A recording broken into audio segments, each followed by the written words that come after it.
Hello दोस्तों, कैसे हैं आप सभी? अच्छे होंगे। आई होप बहुत अच्छे होंगे। अभी हम लोग डिटर्मिनेंट की स्टडी कर रहे हैं और उसमें 4.5 तक हम लोग मेंटेन कर चुके हैं, बना चुके हैं। आज हम डिटर्मिनेंट का लास्ट चैप्टर का थ्योरी देने वाले हैं। इस वीडियो में हम लोग इसी के बारे में मेंटेन करने वाले हैं और हम लोग सीखने वाले हैं। 4.6 का थ्योरी मिलेगा। ठीक है, तो मैं चलता हूँ, आगे बढ़ता हूँ। आज मैं लाइव आया और बहुत बार प्रयास किया कि मैं लाइव आकर के पढ़ाऊँ, लेकिन नेट इतना डिसकनेक्ट हो जा रहा था, इतना पुअर कनेक्शन हो जा रहा था, जिसके चलते मैं लाइव आज नहीं पढ़ा सका। जिसके चलते यह मैं वीडियो बना करके अपलोड करने वाला हूँ। इसलिए ये बात उसी समय से लिखा हुआ है। आज बड़ा टाइम हमारा इन्वेस्ट हुआ, बड़ा टाइम बर्बाद हुआ। जरा ध्यान से सुनेंगे 4.6 में क्या थ्योरी है। और अभी बारिश ज़बरदस्त हो रही है, अभी बारिश ज़बरदस्त हो रही है, झमाझम बारिश हो रही है और मैं इसी में अपना वीडियो शूट कर रहा हूँ। मैं घिरा गया हूँ तो क्या कर रहा हूँ, सोचा कि मैं वीडियो ही बना करके अपलोड करूँ, तो एक दिन में अपलोड हो या 2 दिन में अपलोड हो। ठीक है, चलिए।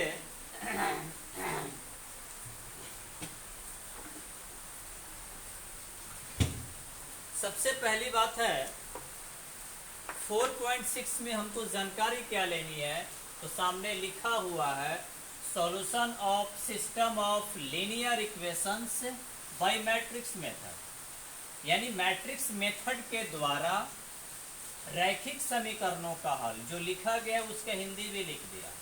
Solution of system of linear equations bye matrix method. यानी मैट्रिक्स मेथड के द्वारा लीनियर इक्वेशन का सॉल्यूशन करना है, सिस्टम ऑफ लीनियर इक्वेशन को सोल्व करना है, सॉल्यूशन देना है मैट्रिक्स मेथड के आधार पर, मैट्रिक्स मेथड के द्वारा। तो हिंदी लिख दिया गया है बाबू, मैट्रिक्स मेथड के द्वारा रैखिक समीकरणों का हल। एक बात अप्लाई करेंगे, इसमें एक लाइन हमने लिखा यूजिंग इनवर्स।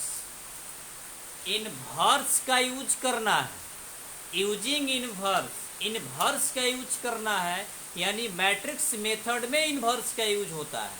और जैसे मैं आपके सामने इनवर्स की चर्चा किया, इनवर्स का बात रखा, तो आपको पता हो जाना चाहिए, इनवर्स का सारा आइडिया दिमाग में आ जाना चाहिए। आया? इनवर्स तक सारा आइडिया दिमाग में आ जाना चाहिए बाबू। कान खोल करके आप लोग सुन लीजिए। जो इनवर्स आप पढ़ चुके हैं वहां तक तो रास्ता आप देख चुके हैं, इस बात को याद रखना है।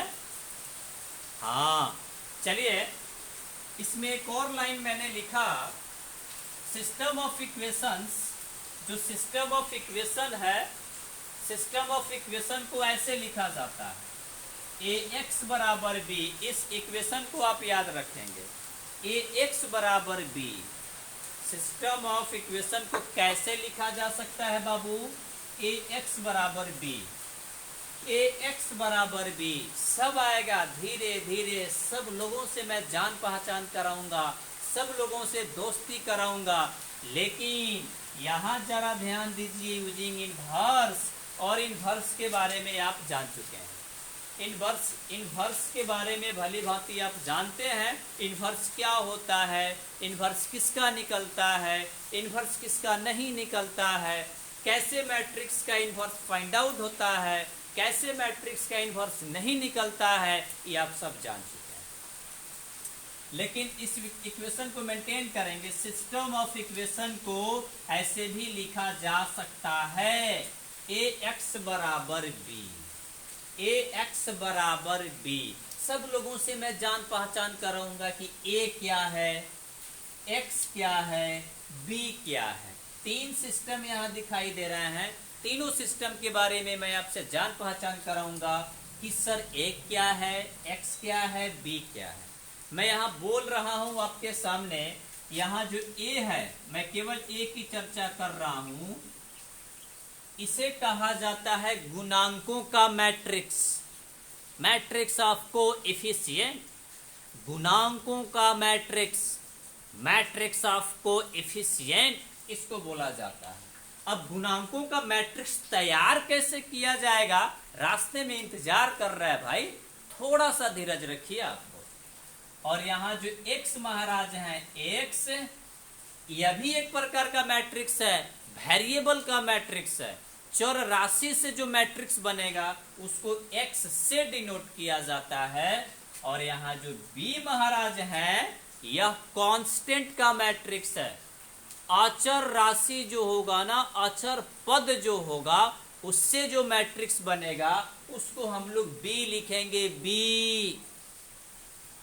यह तो एक झलक था, इस झलक को मैंने आपके सामने रखा। आप जरूर यहां तक समझ गए होंगे मेरी इस बात को।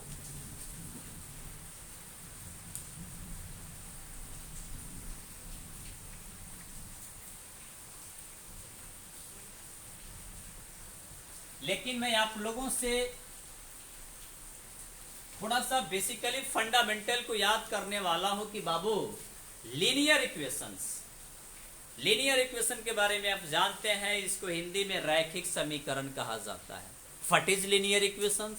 अब छठा, सातवां, आठवां, नौवां, 10वां में बहुत सारे समीकरण पढ़े हैं, आखिर नहीं पढ़े हैं? हाँ, तो वही लीनियर इक्वेशन की मैं चर्चा करने जा रहा हूं। मैट्रिक्स मेथड के आधार पे उसका सॉल्यूशन करना है। एक बात अप्लाई करेंगे, लीनियर इक्वेशन इसमें आया तो वैसा इक्वेशन जिसमें जो वेरिएबल होता है, यानी जो चर होता है, उसका मैक्सिमम पावर 1 होना चाहिए। अधिकतम घात अगर 1 है तो वही लीनियर इक्वेशन है। अगर इक्वेशन में वेरिएबल का मैक्सिमम पावर 1 हो, अधिकतम घात चर राशि का 1 हो, वही तो लीनियर इक्वेशन है। आप बहुत पहले से इससे जान पहचान करते आ रहे हैं। मैं बेसिकली फंडामेंटल को नहीं छोड़ सकता, और यह चैप्टर अपने आप में एक जबरदस्त चैप्टर है। अंत भला तो बोलिए ना, सब भला।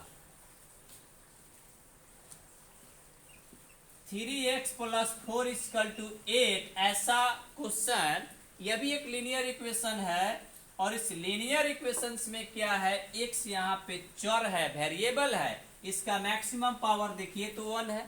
लीनियर इक्वेशन आप छठा क्लास में भी बनाए होंगे, 7th क्लास में भी बनाए होंगे, 8th क्लास में भी बनाए होंगे। ऐसा इक्वेशन में x का कैसे वैल्यू निकाला जाता है आपको आता है, ठीक है। उतनी आवश्यकता नहीं है मेरे को इतना डीप में जाने की मैं छठा से उठाऊं, मैं याद आपको दिला रहा हूं।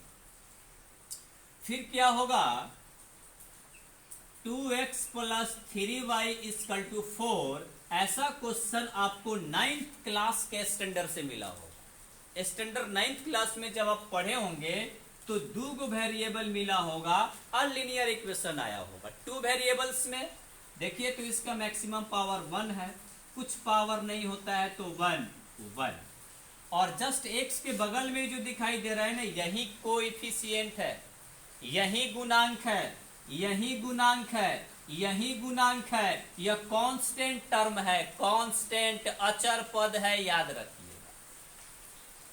तो ऐसा आप 9th क्लास में पढ़े हैं। कैसे सोल्व किया जाता है आप जानते हैं। 3x + 4y = 5, 2x + 3y = 2, ऐसा भी इक्वेशन आप पढ़ चुके हैं, याद आ रहा है जी। 10th क्लास में ऐसा पढ़े हैं, ऐसा पढ़े हैं 10th क्लास में। यहां तक आपको मिला होगा 8th क्लास तक, ठीक है, यहां तक 8वां क्लास तक मिला होगा। और ये जो इक्वेशन है 9th क्लास में मिला होगा, और यहाँ 10th क्लास में ऐसा मिला होगा कि नहीं मिला है। तो x y का मान निकालने आपको आता है, आता है ना, आता है बाबू। मैं जरा बेसिकली फंडामेंटल को इसलिए स्टार्ट किया कि यह चैप्टर अपने आप में बहुत जबरदस्त है, धांसू चैप्टर है, जबरदस्त आइडिया वाला चैप्टर है। तो इस सारी फंडामेंटल पॉइंट्स को आप पढ़ चुके हैं, कैसे सॉल्यूशन निकाला जाता है पढ़ चुके हैं, किस कंडीशन में सॉल्यूशन होता है, किस कंडीशन में नहीं होता है आपको पता है। 10th क्लास में टीचर आपको जरूर पढ़ाए होंगे। और इन महानुभावों को हम लोगों को आईएससी में भी पढ़ना है।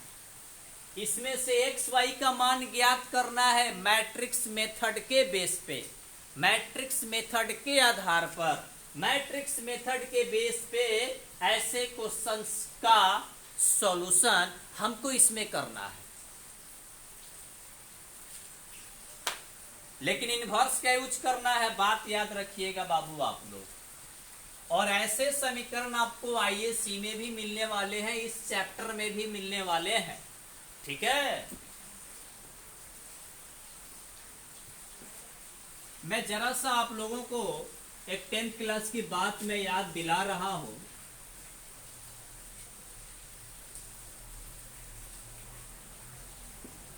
टेंथ क्लास की बात में याद दिला रहा हूं, जरा सा थोड़ा सा ध्यान आपका आकृष्ट करूंगा।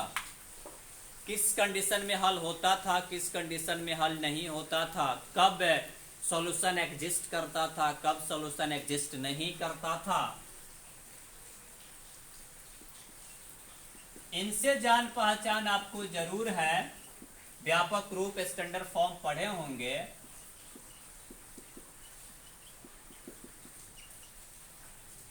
जरा ध्यान दीजिए। और x का यह गुणांक कहलाएगा, यानी कोएफिशिएंट कहलाएगा। यह b1 जो है y का कोएफिशिएंट या कांस्टेंट टर्म कहलाएगा।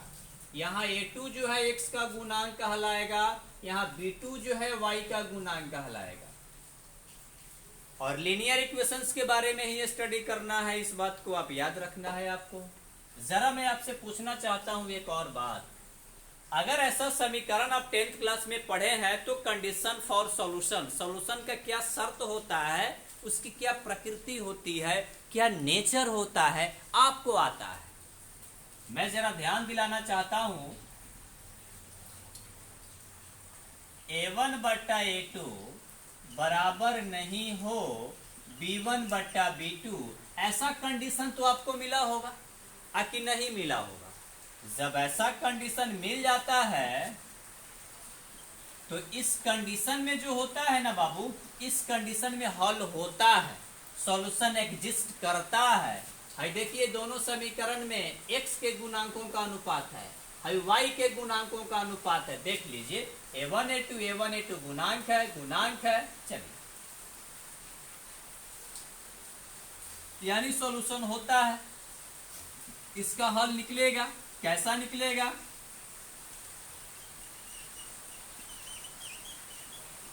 यूनिक सॉल्यूशन होता था, यानी अद्वितीय हल होता था। यूनिक सॉल्यूशन होता था यानी अद्वितीय हल होता था। कहने का मतलब इस कंडीशन के लिए x और y का वही ना वेरिएबल है, x और y का एक और केवल एक गो हल होता था। तो यूनिक सॉल्यूशन का मतलब यही होगा, एक और केवल एक हल। और जब हल होता था बाबू, तो इसको एक बात याद कीजिए,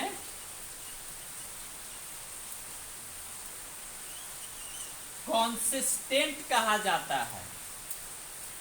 कॉन्सिस्टेंट को हिंदी में संगत कहा जाता है। जरा याद पढ़िए, यह संगत बात याद आ रही है कि नहीं आ रही है?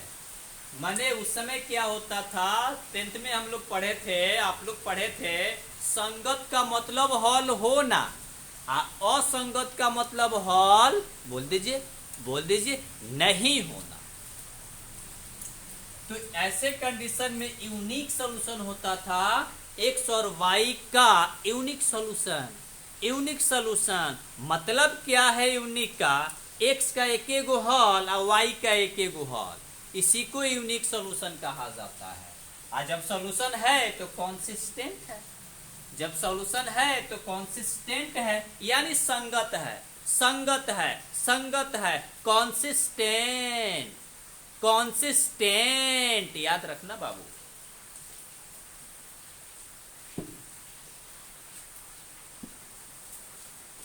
एक बात और आता होगा इसमें,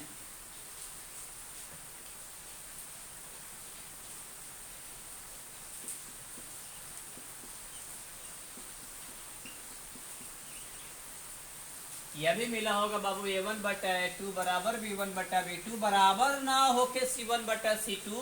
तो इस कंडीशन में क्या होता था बाबू? नो सॉल्यूशन, कोई हल नहीं होता था। आज जब कोई हल नहीं होता है तो असंगत कहा जाता है, असंगत कहा जाता है, यानी इनकॉन्सिस्टेंट कहा जाता है, इनकॉन्सिस्टेंट कहा जाता है, असंगत। तो जरा ध्यान दीजिएगा, यहां पे हमने लिखा इनकॉन्सिस्टेंट। दो शब्द आप बहुत पहले से पढ़ते आ रहे हैं, कॉन्सिस्टेंट और इनकॉन्सिस्टेंट, इसमें भी बड़ी कूट कूट कर भरा हुआ है।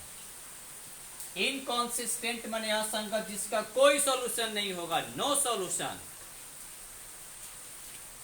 तीसरा एक शर्त मिला होगा, अगर तीनों अनुपात बराबर आ जाए, तीनों कंडीशन ये कह रहा है कि A1 बटा A2 बराबर हो जाए B1 बटा B2 बराबर हो जाए C1 बटा C2। तो इस कंडीशन में क्या होता था? Infinite solution.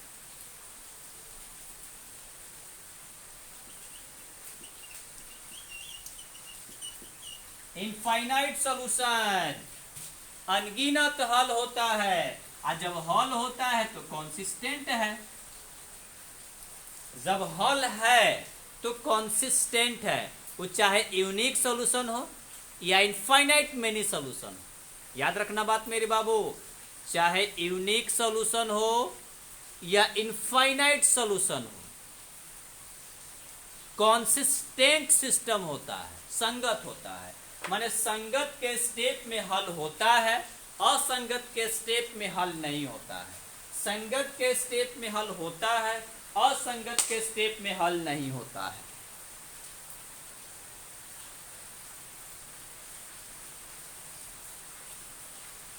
यह मैंने जरा आपको जिक्र समझाया।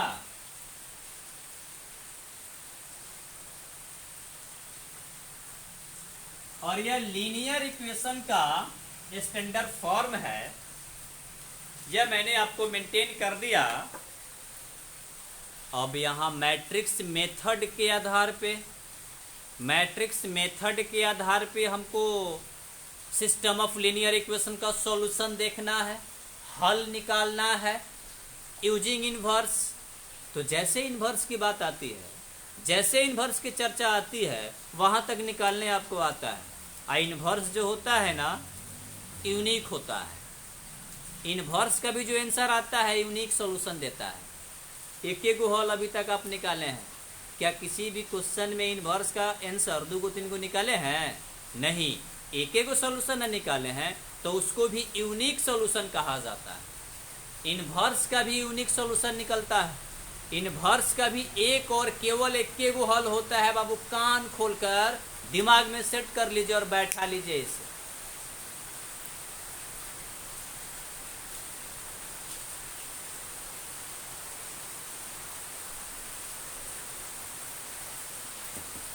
एक बात मैं आप लोगों से कहना चाहता हूं,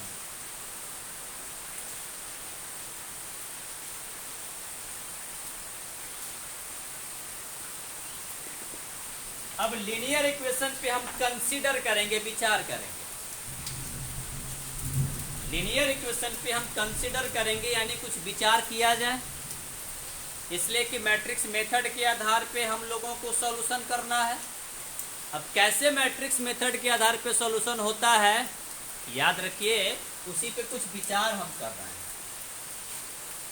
मैं जस्ट आपके सामने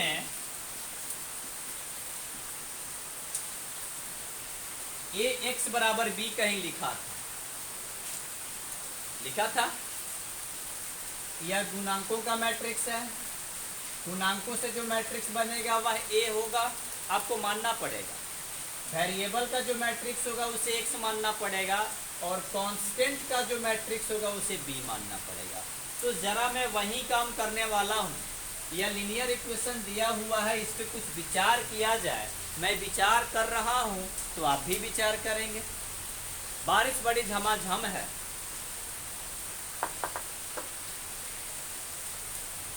जरा एक बात अप्लाई करेंगे। इसमें क्या करना होगा बाबू, एक मैट्रिक्स A बनाना होगा आपको। मैट्रिक्स A बनाना होगा, गुणांकों का मैट्रिक्स है। बोलिए तो किसका मैट्रिक्स मैं बनाने जा रहा हूं? गुणांकों का मैट्रिक्स, मैट्रिक्स ऑफ कोएफिशिएंट। तो देखिए तो गुणांकों का मैट्रिक्स x और y से ना बनेगा। x का गुणांक है, y का गुणांक है। देखिए तो कॉलम वाइज दिखाई दे रहा है कि नहीं? दोनों x कॉलम में सजा है कि नहीं? दोनों y कॉलम में सजा है कि नहीं? वैसे ही सजा दीजिए। ये मैट्रिक्स बनाना है, गुणांकों का मैट्रिक्स है बाबू, गुणांकों का मैट्रिक्स है। तो x देखिए तो कॉलम वाइज सजा है, तो इसका गुणांक a1 और इसका गुणांक a2 सजा दीजिए। देखिए यहाँ x का जो गुणांक a1 a2 है कॉलम में है, तो कॉलम में लिख दीजिए। y का जो गुणांक है b1 b2 कॉलम में लिख दीजिए। ऐसे ही गुणांकों का मैट्रिक्स तैयार किया जाता है। बोलिए आया कि नहीं आया? दोनों x है कॉलम में, तो दोनों का गुणांक फर्स्ट कॉलम में, y भी कॉलम में है तो दोनों y का गुणांक सेकंड कॉलम में। यह मैट्रिक्स जो बनेगा A होगा, यह जो मैट्रिक्स बनेगा A होगा।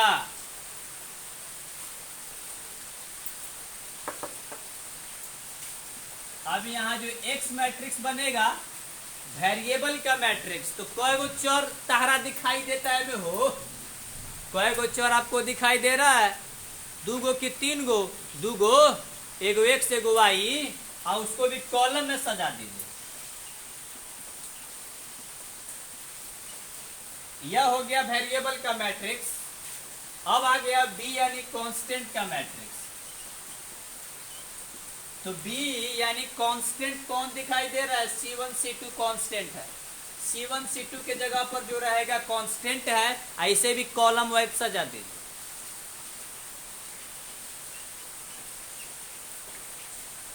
ऐसे ही गुणांकों का मैट्रिक्स तैयार करना है, वेरिएबल का मैट्रिक्स तैयार करना है और कांस्टेंट का मैट्रिक्स तैयार करना है। जरा बताइए आएगा कि नहीं? कॉलम वाइज सजा दीजिए। x 2 बार है तो x का जो गुणांक है फर्स्ट कॉलम में, x का जो गुणांक है फर्स्ट कॉलम में, y का जो गुणांक है सेकंड कॉलम में सजा दीजिए। वही गुणांकों का मैट्रिक्स A होगा, A होगा। चलिए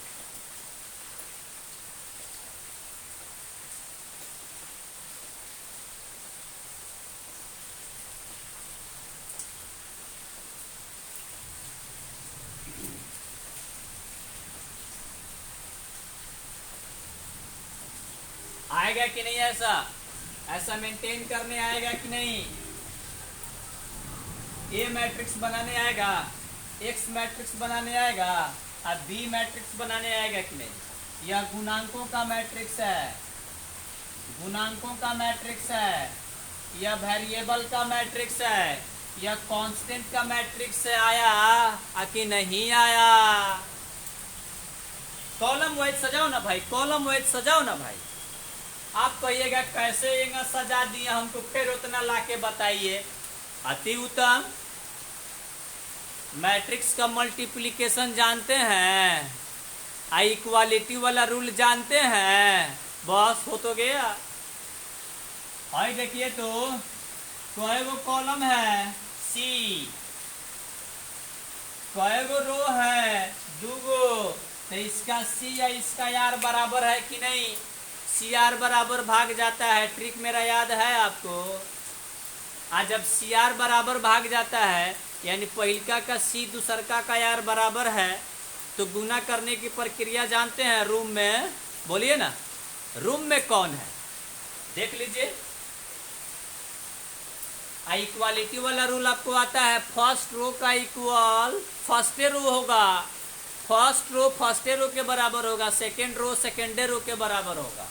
चलिए मैं आपसे एक काम करना चाहता हूँ, फर्स्ट रो को उठाएंगे, फर्स्ट कॉलम में जाके पटक देंगे। ऐसा आता है आपको? A1 में x से गुना करेंगे तो A1x आएगा कि नहीं? अब बीच में प्लस साइन होता है, प्लस। B1 में y से गुना करेंगे B1y होगा कि नहीं? अब बराबर हो जाएगा इसका फर्स्ट C1। देखिए तो, हाँ देख लीजिए भाई, ax बराबर b लाना है। एक्स बराबर बी लाना है आपको, एक्स बराबर बी लाना है। जरा मैं यहाँ क्लियर कर देना चाहता हूँ, एक्स बराबर बी, तो पहले ए में एक से गुना कीजिए। यहाँ एक बात अप्लाई करेंगे, a1x प्लस b1y, अब उसके बाद इससे a2x आप प्लस b2y, जरा ध्यान दीजिए, अब बराबर है b, तो b है c1 और c2। इक्वालिटी वाला रूल तो आपको आता है कि पूरा फर्स्ट रो इसके फर्स्ट रो के बराबर होगा, ये पूरा सेकेंड रो इसके सेकेंड रो के बराबर होगा। जरा ध्यान से सुनिए, a1x प्लस b1y बराबर c1 हो गया कि नहीं, a2x प्लस b2y बराबर c2 हो गया कि नहीं, नहीं आ रहा है, क्या प्रॉब्लम है क्या? मैट्रिक्स का मल्टीप्लिकेशन तो आप जानते हैं, ऐसे ही काम करना है, ये हम समझाने के लिए बताया। इसमें क्या है, सबसे इंपॉर्टेंट वाली बात है, गुणांकों का मैट्रिक्स आपको तैयार करने आना चाहिए, वेरिएबल का मैट्रिक्स तैयार करने आना चाहिए, कांस्टेंट का मैट्रिक्स तैयार करने आना चाहिए। तो यह दो इक्वेशन दिखाई दे रहा है, तो 2/2 ऑर्डर का गुणांकों का मैट्रिक्स बना, 2 समीकरण दिखाई दे रहा है, तो जो गुणांकों का मैट्रिक्स आएगा 2/2 ऑर्डर में होगा, 2/2 ऑर्डर में होगा।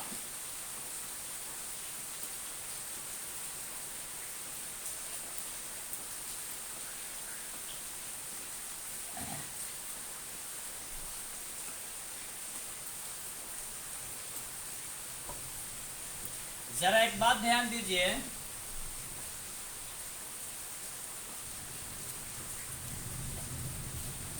अब कहीं क्वेश्चन 3/3 में दे दे, ऐसा ही मेंटेन करना होगा, उस पर भी लागू होगा।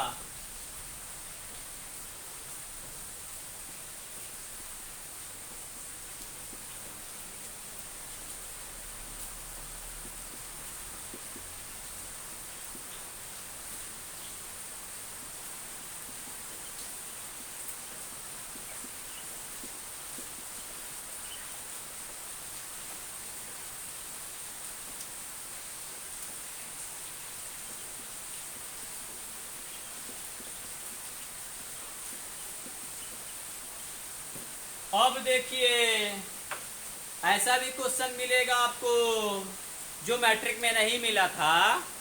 मैट्रिक्स ना, मैट्रिक कहने का मतलब 10वीं क्लास में, 10वां क्लास में, 10th क्लास के स्टैंडर्ड में ऐसा नहीं मिला हो। अब इसे 3/3 ऑर्डर का गुणांकों का मैट्रिक्स बनेगा, अब वही का बनाना है। मर दे,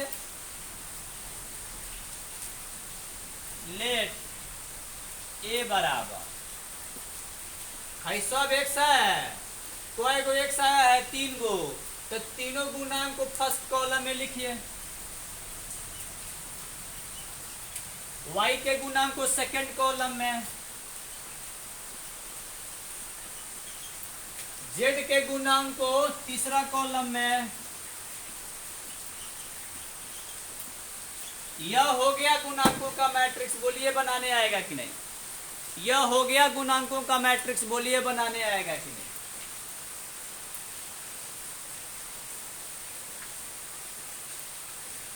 यह हो गया गुणांकों का मैट्रिक्स, बोलिए आएगा कि नहीं? आएगा। ऐसे आपको गुणांकों का मैट्रिक्स बनाने, बोलिए आएगा कि नहीं? वेरिएबल का मैट्रिक्स x बराबर, तो इसमें कै गो वेरिएबल है? 3 गो, x y z, कॉलम में सजा दीजिए, x है, y है, z है, हो गया।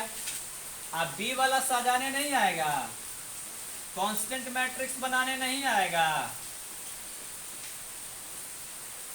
d1 है, d2 है, d3, हो तो गया।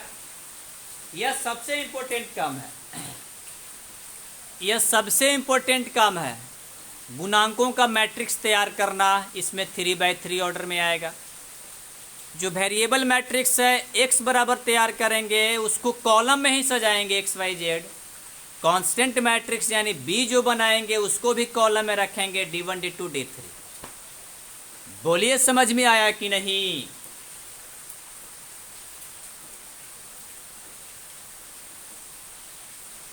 इनवर्स को याद रखना है, इनवर्स को यह यूनिक सॉल्यूशन देता है।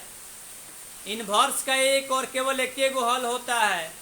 इनवर्स आप बनाना जानते हैं, वहां तक तो आपका क्लियर है, उतना हमको काम नहीं ना करना पड़ेगा। इनवर्स के बारे में आप जानते हैं कि नहीं जानते हैं? जानते हैं, अच्छी तरीके से जानते हैं। इनवर्स के बारे में आप जानते हैं कि नहीं जानते हैं? आपको इनवर्स निकालने आता है, तो वहां तक ज़्यादा मेरे को टेंशन नहीं है। अगर आप प्रैक्टिस किए होंगे, रिवीजन किए होंगे, तो आपको भी टेंशन नहीं होगा।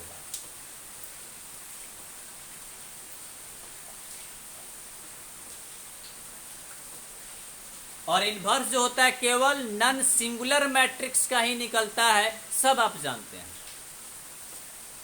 तो बताइए, ऐसे इक्वेशन दिया रहेगा तो गुणांकों का मैट्रिक्स, वेरिएबल का मैट्रिक्स और कांस्टेंट का मैट्रिक्स बनाने आएगा कि नहीं आएगा?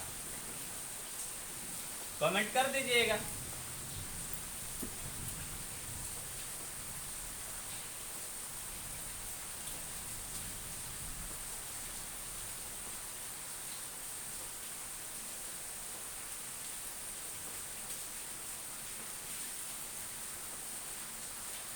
मौसम बड़ी खराब चल रहा है, जिसके चलते मैं लाइव नहीं आया। कई बार लाइव आया लेकिन कट गया, कट कर दिया। तो इस सारे सिस्टमेटिक पॉइंट को मेंटेन करेंगे।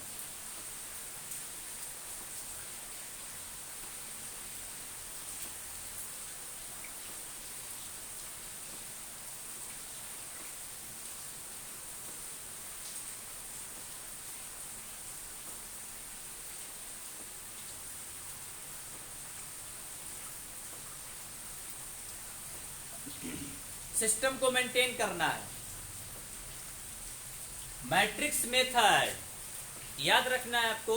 मैट्रिक्स मेथड मैंने थोड़ा काफी बेसिकली से उठा दिया। क्या हो गया? मजा तब आता है जब सारा बेसिकली फंडामेंटल मेंटेन होता है। अभी जैसे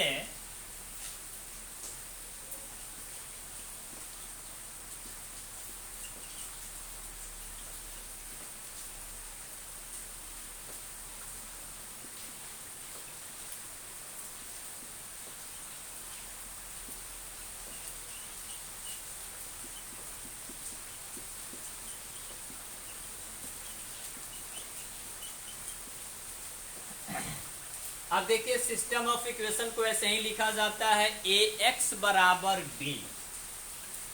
एक हम लोग निष्कर्ष निकाल लिया जाए, आखिर में हमको काम कैसे करना है, ठीक है ना? चलिए, ax बराबर b, इसमें काम किया गया है multiplying a inverse both sides. दोनों साइड में आपको a इनवर्स से मल्टीप्लाई कर दिया गया है। चलिए, ऐसा तो मैथ में होता है ना, आपको पता है। a इनवर्स ax है बराबर a इनवर्स b। अच्छा, ई सिस्टम तो जानते हैं, a इनवर्स इंटू a जो हो जाता है i हो जाता है, x है, a inverse b। i into x को आप डायरेक्ट x लिख सकते हैं, इसलिए a इनवर्स b। हमको अब केवल इसी का काम है, x बराबर a इनवर्स b। अब केवल इसी का खेला है, केवल अब इसी से खेलना है हम लोगों को। यही मैट्रिक्स मेथड है, यही मैट्रिक्स मेथड है, याद रखिएगा। और यह यूनिक सॉल्यूशन देगा। कैसा सॉल्यूशन? यूनिक सॉल्यूशन देगा। अब हमको इसी से काम है। जब हमको सॉल्यूशन निकालना है, सॉल्यूशन को मेंटेन करना है, तो जो वेरिएबल होगा उसी का ना मान ज्ञात कीजिएगा। जो वेरिएबल होगा यानी जो चर राशि होगा उसी का ना मान ज्ञात करना है आपको। तो आ गया लास्ट निष्कर्ष हमने बता दिया, x equal to a inverse into b। अब जो x का मान ज्ञात करना है ए इनवर्स में बी से मल्टीप्लाई कर दीजिएगा तो निकल जाएगा। ए इनवर्स इंटू बी, या बी क्या है आपको पता है, कांस्टेंट मैट्रिक्स अभी ना बताए हैं हम। तो एक्स का वैल्यू जब ज्ञात करना है तो ए इनवर्स इंटू बी, बस अब हमारा काम यहीं से स्टार्ट होगा। अब इसी को दिमाग में रखना है, बाकी ये सब को छोड़ दीजिए, कोई दिक्कत नहीं है। आपको याद रखना है x बराबर A inverse B, x equal to A inverse into B, इसी को मेंटेन करना है। इसी से आपका आप मैट्रिक्स मेथड के बेस पे, आधार पे आप सिस्टम ऑफ लीनियर इक्वेशन को सॉल्व कर सकते हैं। एक्स वाई हो, एक्स वाई जेड हो, उसका वैल्यू निकाल सकते हैं। अब हमको इसी से काम करना है, इसी से पूरा खेला अब इसी पे डिपेंडेंट है, इसी पे पूरा खेला डिपेंडेंट है, इस बात को याद रखिए। और यह यूनिक सॉल्यूशन देगा। इनवर्स है, आप देखिए इसमें क्या है, पहले इनवर्स निकालना होगा आपको। तो इनवर्स किसका निकलता है आपको पता है, और इनवर्स जो होता है यूनिक सॉल्यूशन देगा, इसीलिए इसका भी जो सॉल्यूशन होगा ना यूनिक सॉल्यूशन। इनवर्स का सॉल्यूशन यूनिक होता है, मतलब एक और केवल एक ही गुना आंसर आता है। आप तो जानते हैं, आपको तो पता है, सारी फंडामेंटल पॉइंट्स आप जानते हैं, जान चुके हैं। अब केवल इसी से काम है। चलिए उतारिए तो।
आया, कोई दिक्कत, केवल इसी से काम है। x बराबर A inverse B, A inverse B, A inverse में बी से मल्टीप्लाई कर दीजिएगा तो x के जितने भी सारे मेंटेन होंगे सबका आंसर आ जाएगा, सबका आंसर निकल जाएगा। बड़ी बीच में बारिश हुआ है झमाझम, आवाज क्या पता कैसे, मतलब ठीक है।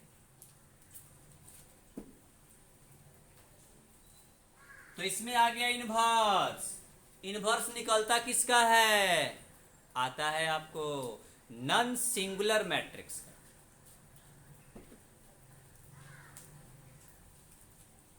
बहुत जबरदस्त चैप्टर है, लाजवाब चैप्टर है। अंत भला तो सब भला, और यह अंत वाला चैप्टर काफी जबरदस्त है।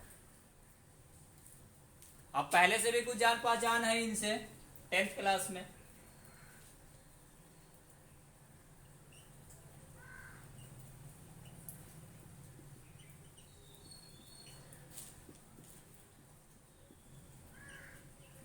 कॉन्सिस्टेंट सिस्टम, कॉन्सिस्टेंट का मतलब संगत, निकाय, सिस्टम को निकाय या पद्धति बोल सकते हैं। संगत का मतलब हल होना। तो कह रहा है इट हैज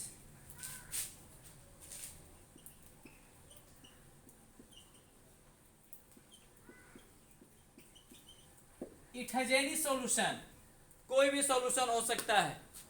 कॉन्सिस्टेंट का मतलब होता है संगत, और संगत का मतलब हल होना। वो चाहे यूनिक सॉल्यूशन हो या इनफाइनाइट मेनी सॉल्यूशन हो, एक और केवल एक हल हो या अपरिमित रूप से अनेक हल हो, ये दोनों बातों आप जानते हैं। इनसे जान पहचान है कि नहीं है? है। तो कह रहा है कि it has any solution. Consistent system का मतलब होता है कि इसके पास कोई भी सॉल्यूशन है, इसका हल होगा। आप लिख सकते हैं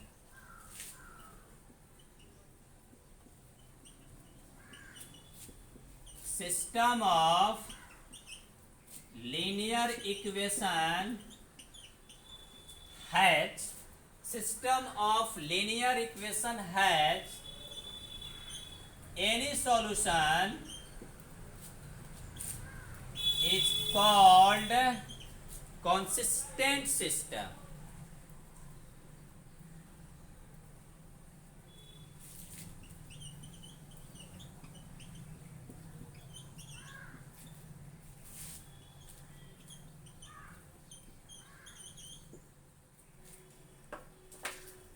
system of linear equation has any solution is called consistent system. कहने का मतलब है बाबू कि जो सिस्टम ऑफ लीनियर इक्वेशन है अगर उसका हल है, अगर उसका हल निकलता है, उसी को कॉन्सिस्टेंट सिस्टम कहेंगे, उसी को कॉन्सिस्टेंट सिस्टम कहेंगे। और यहाँ तो मैट्रिक्स मेथड का इस्तेमाल करना है। अब मैट्रिक्स मेथड में इनवर्स का यूज करना है, तो इनवर्स निकलता किसका है? Non singular matrix. इनवर्स पहले निकालेंगे, इनवर्स निकलेगा तभी तो कॉन्सिस्टेंट होगा जी। तो इनवर्स निकलता किसका है? नॉन सिंगुलर मैट्रिक्स का। और नॉन सिंगुलर मैट्रिक्स का फंडा क्या है आप जानते हैं बाबू। ये समझ में आया कि नहीं? सिस्टम ऑफ लीनियर इक्वेशन के पास अगर एनी सॉल्यूशन है, कोई हल है, तो उसी को कॉन्सिस्टेंट सिस्टम कहेंगे। कॉन्सिस्टेंट का मतलब हल संभव है, कॉन्सिस्टेंट का मतलब हल संभव है, कॉन्सिस्टेंट का मतलब हल है। वो चाहे यूनिक सॉल्यूशन हो या infinite many solution.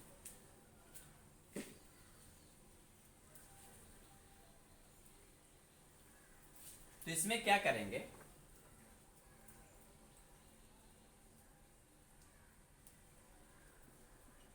Determinant of A is not equal to 0।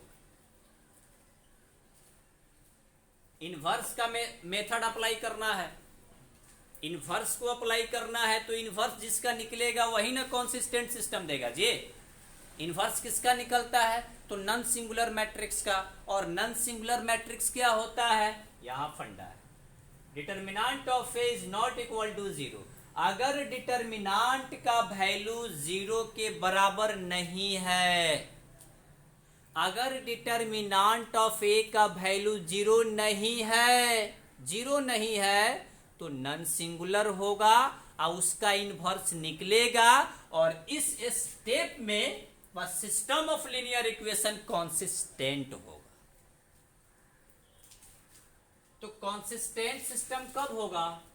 Consistent कब होगा? जब determinant of A is not equal to 0।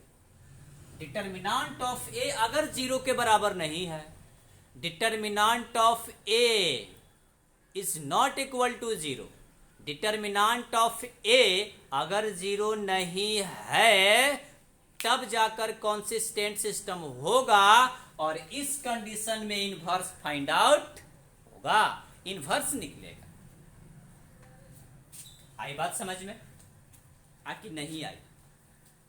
Determinant of ए का वैल्यू अगर 0 नहीं है, 0 नहीं है, तो कॉन्सिस्टेंट सिस्टम होगा, आपको पता है। और इसी कंडीशन में इनवर्स निकलेगा। कान खोलकर सुन लीजिए, मैं एक एग्जांपल आपके सामने रख रहा हूं।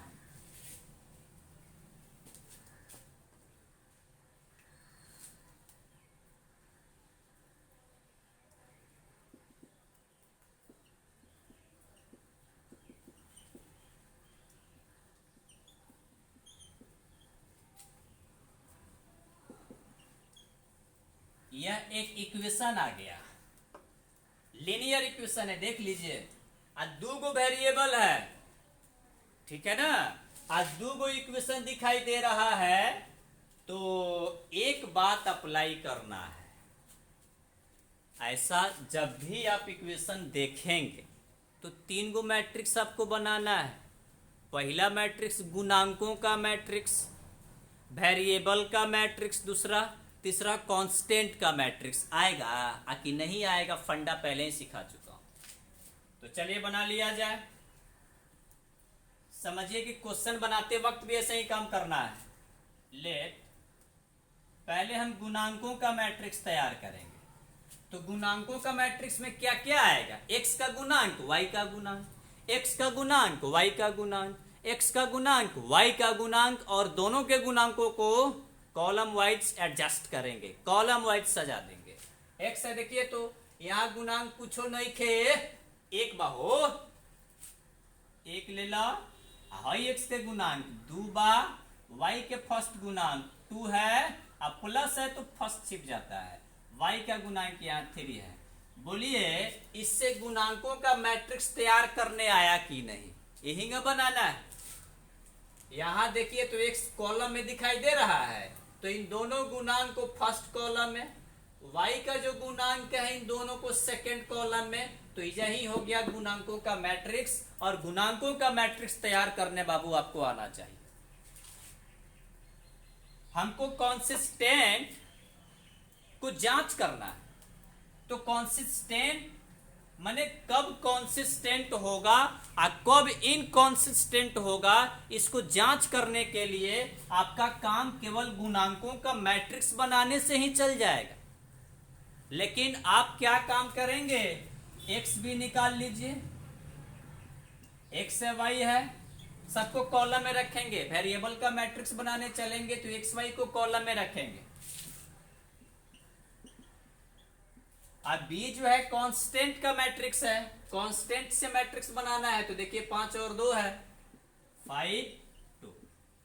बोलिए ऐसा आएगा कि नहीं? हमको क्या करना है, डिटर्मिनेंट ऑफ a का वैल्यू निकालना है, वही तो खेला करेगा, दिखाएगा, वही तो डिसाइड करेगा कि इनवर्स होगा कि नहीं होगा।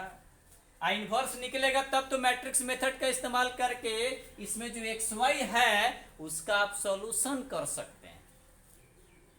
चलिए मैं काम कर रहा हूं, डिटर्मिनेंट ऑफ ए, तो डिटर्मिनेंट ऑफ ए का वैल्यू तो बहुत बार निकाले हैं आपको आता है। पहले प्रिंसिपल डायगोनल को गुना करेंगे तो 3 में 1 से गुना करेंगे 3, और यहाँ फार्मूला में माइनस हो जाता है। अब सेकेंडरी डायगोनल को गुना कर दीजिए, 2 दूना 4, 3 माइनस यहाँ गुना है, इसका चिन्ह प्लस है तो माइनस प्लस माइनस 4, और ये -1 आ गया जो ए बउआ 0 के बराबर नहीं है हो। तो देखिए तो डिटर्मिनेंट ऑफ ए जो है क्या 0 के बराबर आया? नहीं आया, तो इसका सॉल्यूशन है, इसका इनवर्स एग्जिस्ट करेगा, इसका इनवर्स पॉसिबल है, इसका सॉल्यूशन आप निकाल सकते हैं। कैसा सॉल्यूशन? Unique solution. आई बात समझ में कि नहीं? ऐसे ही जांच करना है आपको। तो बताइए यह कॉन्सिस्टेंट होगा कि नहीं? जब डिटर्मिनेंट ऑफ ए का वैल्यू -1 आया, अब -1 कहने का मतलब 0 के बराबर तो है नहीं, जब 0 के बराबर नहीं है तो कॉन्सिस्टेंट है, कॉन्सिस्टेंट है यानी इसका इनवर्स निकलेगा, इसका इनवर्स निकलेगा बाबू। जब इनवर्स निकलेगा तो एक्स वाई का भी हल आएगा, सॉल्यूशन निकलेगा। बताइए समझ में आया कि नहीं आया? तो कॉन्सिस्टेंट जांच करने आएगा कि नहीं, डिटर्मिनेंट ऑफ ए का वैल्यू निकालना होगा। अगर यह 0 के इक्वल नहीं आया तो कॉन्सिस्टेंट है, एग्जिस्ट करेगा, इनवर्स एग्जिस्ट करेगा, और यहां जो इनवर्स निकलेगा यूनिक सॉल्यूशन होगा, एक और केवल एक हल उसका निकलेगा। ये बात आप तो पता है, आप जानते हैं। देखिए तो ऐसा क्वेश्चन दिया रहेगा तो गुणांकों का मैट्रिक्स बनाने आएगा कि नहीं, ये बहुत इंपॉर्टेंट है। अब वेरिएबल का मैट्रिक्स बनाने में क्या जाता है, जो वेरिएबल देखिए एक्स वाई देखिए कॉलम में सजा दीजिए, एक्स वाई जेड देखिए कॉलम में सजा दीजिए। उसके बाद जो कांस्टेंट से मैट्रिक्स बनाना है उसको भी क्या क्या कॉलम में सजा दीजिए। तो बताइए बाबू ऐसे जांच करने आएगा कि नहीं, मेंटेन करने आएगा कि नहीं? आएगा। अच्छा, मैट्रिक्स में जो मेथड अप्लाई किए थे 10वीं वर्ग में, 10वां क्लास में जो अप्लाई किए थे, वैसे भी देखिए आप इसे 10वां क्लास के मेथड से भी जितना आंसर निकालिएगा ना उतना ही आंसर मैट्रिक्स मेथड से भी आएगा, उतना ही आंसर मैट्रिक्स मेथड से भी आना चाहिए, ठीक है, और अइबे करेगा। जैसे एक बात अप्लाई कीजिए, 10वां क्लास में आप जांच कर सकते हैं A1 बट्टा A2, A1 है A2 है, B1 बटा B2, देखिए तो बराबर नहीं है। अब A1 बटा A2 बराबर नहीं है B1 बटा B2, तो संगत है, कॉन्सिस्टेंट है, संगत है, कॉन्सिस्टेंट है। और इस कंडीशन में यूनिक सॉल्यूशन होता था, x का एक ही गो हल निकलता था, y का भी एक ही गो हल निकलता था। तो यहां भी डिटर्मिनेंट ऑफ a का वैल्यू निकालना है। अगर यह जीरो नहीं आया तो कॉन्सिस्टेंट होगा, यूनिक सॉल्यूशन होगा। इस बात को याद रखिए। जो मैट्रिक क्लास में नियम अप्लाई किए हैं देख लीजिए, और इसी क्वेश्चन को आप मैट्रिक्स यानी 10th क्लास के मेथड से भी बना सकते हैं। अब यहां तो अभी मैट्रिक्स मेथड से बनाना है, तो समझिए ना कि इनवर्स तक आपको निकालना है, और सब आप जानते हैं। इसका सारा फंडा आपको समझ में आ गया होगा कि करना क्या है इसमें। लेकिन कुछ और कॉन्सेप्ट है, जो कॉन्सेप्ट मैं देने वाला हूं तब क्वेश्चन बनवाऊंगा, देख लीजिए।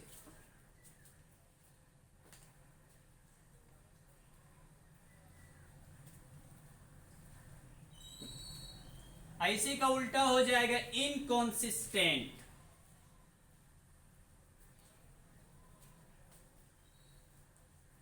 कॉन्सिस्टेंट सिस्टम का जिस तरह डिफिनीशन लिखे हैं उसी प्रकार इनकॉन्सिस्टेंट सिस्टम का डिफिनीशन लिख सकते हैं। Inconsistent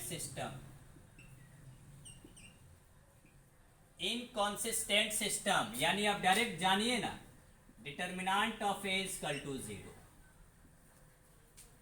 determinant of A equal to अगर 0 आ गया बाबू तो वह इनकॉन्सिस्टेंट सिस्टम होगा।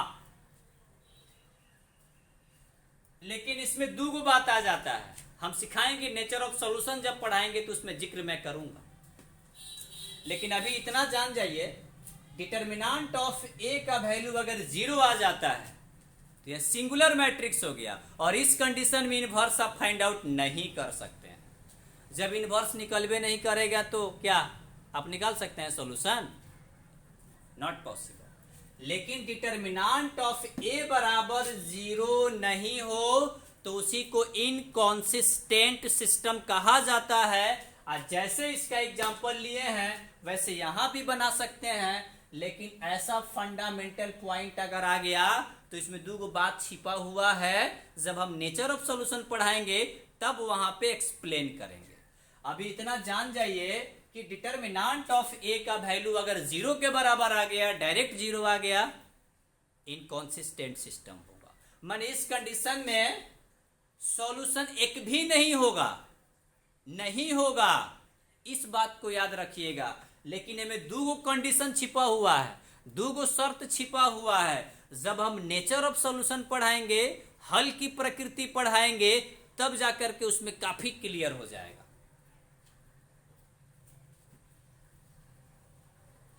इसका आप एग्जांपल एक ले सकते हैं।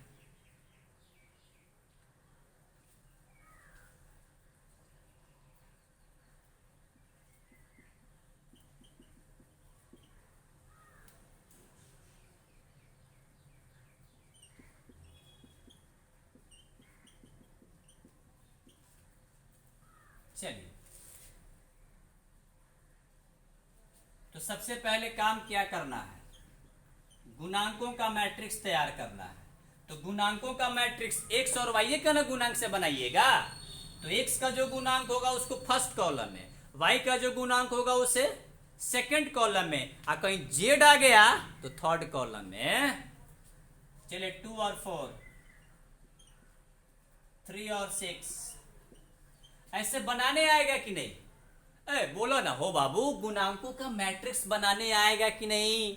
मैं आप ही से पूछ रहा हूं। x वेरिएबल का मैट्रिक्स तो x है, y है, और उसके बाद क्या करना है बाबू? कांस्टेंट का मैट्रिक्स है तो 5 है, 15। ऐसे बनाने आएगा कि नहीं? लेकिन हमको कॉन्सिस्टेंसी और इनकॉन्सिस्टेंसी जांच करने के लिए हमको गुणांकों का मैट्रिक्स ही बना लीजिएगा तो काम चल जाएगा। इस बात को याद रखना है। तो चलिए मैं निकालता हूं। पहले प्रिंसिपल डायगोनल को गुना करेंगे तो 6 दूना 12, अब सेकेंडरी को गुना करेंगे घटा देंगे तो 12 माइनस 12 इक्वल टू 0। अब देखिए ये तो डायरेक्ट डिटर्मिनेंट ऑफ ए का वैल्यू 0 आ गया जी, तो इनकॉन्सिस्टेंट सिस्टम होगा। लेकिन मैं बार बार जिक्र कर रहा हूं, जब डिटर्मिनेंट ऑफ ए बराबर 0 आएगा तो इसमें दो बात छिपा हुआ है जो कंपटीशन में बहुत ज्यादा काम करता है। कंपटीशन में भी इसकी आवश्यकता पड़ेगी। जब हम नेचर ऑफ सॉल्यूशन पढ़ाएंगे तो वहां पे उसका जिक्र मैं करने वाला हूं। देखिए अब इनकॉन्सिस्टेंट सिस्टम हो जाएगा, इनकॉन्सिस्टेंट सिस्टम हो जाएगा, इनकॉन्सिस्टेंट सिस्टम हो जाएगा, मैंने एक और हॉल निकलबे ना करे। देख लो 10वां क्लास के भी विधि अप्लाई करके देख सकता रहो। A1 बट्टा A2, A1 बट्टा A2, A1 बट्टा A2, 2 बट्टा 4, 1 बट्टा 2, इतना आवे के चाहिए तारा। B1 बट्टा B2, 3 बट्टा 6, ये भी 1 बट्टा 2। C1 बट्टा C2 है दे 5 बट्टा 15, 5 बट्टा 15, 5 3 15, 1 बट्टा 3। तो जरा ध्यान दो, 1 बट्टा 2 बराबर है, अगर 1 बट्टा 2 बराबर नहीं थे 1 बट्टा 3, तो क्या सॉल्यूशन होगा? It is not possible.